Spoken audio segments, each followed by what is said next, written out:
15 ॾींहं अॻु झोल पुलिस पारां झोलवासी पीरसन ज़मींदार याकूब शर खे खंबे गुम करे 15 ॾींहंनि बाद टंडवादम थाणे ते गिरफ़्तारी ज़ाहिर करे मथस 13 ॾींहं जो केस दाख़िल कयो वियो। अॼु अदालत सगोरी मां ज़मानत मंज़ूर थियण बाद खेसि बेल ते आज़ादु कयो वियो। झोल पहुचण ते पीरसन याकूब शर जो गुलनि सां भरपूर इस्तक़बाल कयो वियो। प्रेस क्लब झोल अॻियां शर बिरादरी जे माण्हुनि पुलिसी नाजाइज़नि ख़िलाफ़ एहतजाजी मुज़ाहिरो कयो।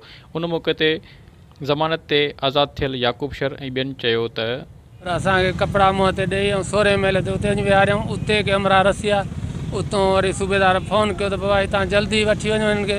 पोइ हितां वठी वरी विया हलिया परते नयाबाद परते टुपी हलिया। राति जो 10 धारे कढियऊं आया शदादपुर में।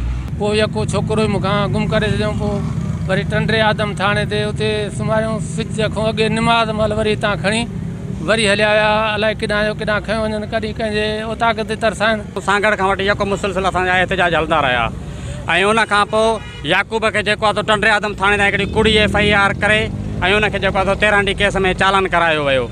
असां अदालतुनि खे अपील था कयूं त इन जी जुडिशरी इंक्वायरी विहारे ऐं SHO झोल खे सस्पेंड कयो वञे, छो जो हिन हिकिड़ो धाड़ेलनि वारो किरदारु अदा कयो आहे, को पुलिस ऑफिसर वारो किरदारु अदा न कयो। हिननि चयो त SHO झोल यासिर मुग़ल बासरनि जो वंगार वहंदे ज़ुल्म जी इंतहा कई आहे। संदसि ख़िलाफ़ कानूनी कार्रवाई कई वञे। ॿी सूरत में एहतजाजी तहरीक हलाए रोडनि ते निकिरंदासीं। कैमरामैन गुलाम रसूल ख़ासकेली सां गॾु नवीद गुल ख़ासकेली, सिंध TV न्यूज़ झोल।